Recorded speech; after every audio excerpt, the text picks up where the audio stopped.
Bonjour, c'est dans cette forêt luxuriante que nous avons le plaisir aujourd'hui, dans Grandeur Nature, de vous faire part de la redécouverte d'une espèce de primate que l'on croyait disparue depuis plus d'un siècle, le glimur. Ce véritable fossile vivant a été observé ici, dans la forêt Georges Pompidou, et c'est en exclusivité que nous vous proposons de partager cet instant avec nous.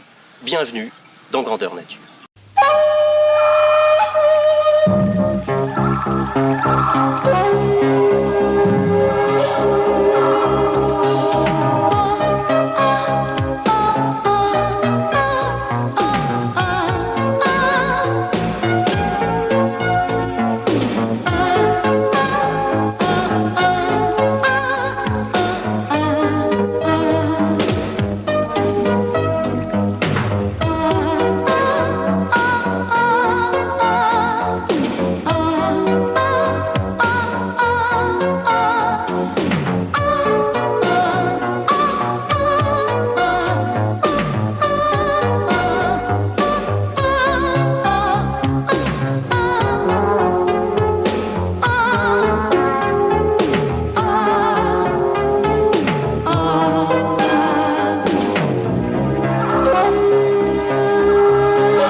Le glimur, ce primate de la famille des lémuriens, avait été décrit une première fois par Carl von Linné en 1779.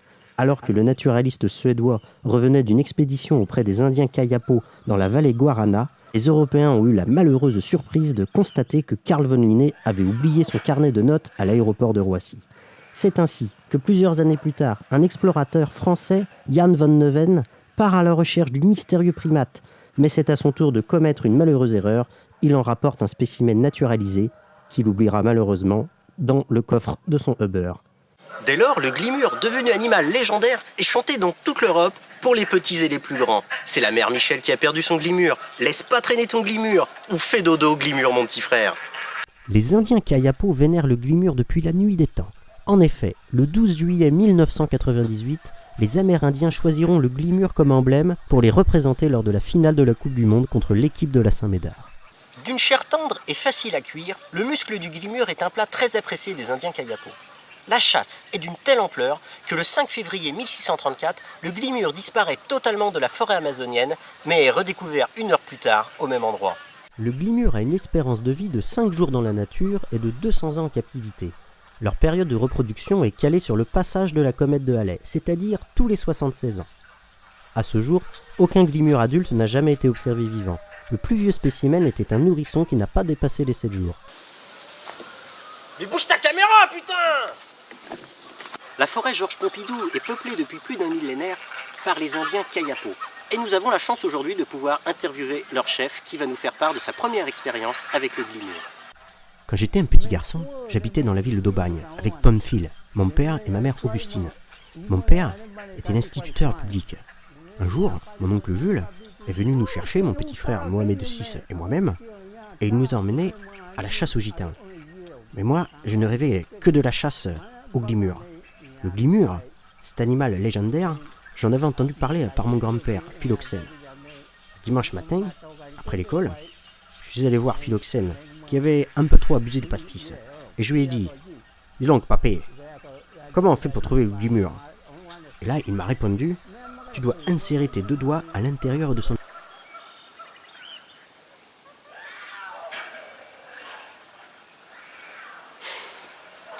Il ne serait pas étonnant que je puisse trouver un glimur ici, près de cet étang.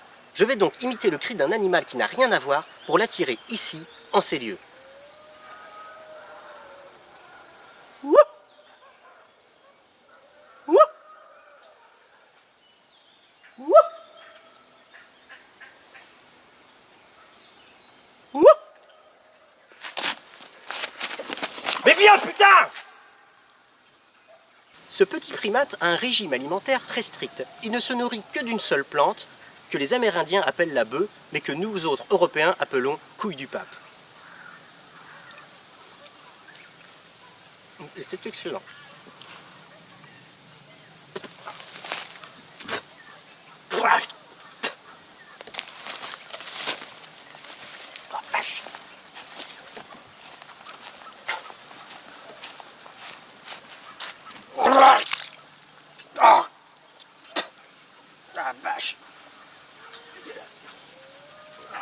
Le glimur a été l'objet d'études approfondies qui sont toujours en cours. Le CNRS a publié un ouvrage très intéressant, Le glimur pour les nuls. C'est un livre aux pages blanches, à remplir soi-même, c'est pour tous les âges, et les piles sont fournies. Regardez, filme. Oh, c'est magnifique, il n'y a rien. C'est superbe. Il n'y a pas un glimur. L'émission Grandeur Nature touche à sa fin. Merci d'avoir partagé ces moments magiques avec nous. Et surtout, n'oubliez pas, mes amis, la biodiversité est quelque chose de très important. Alors surtout, n'oubliez jamais de donner à boire aux poissons.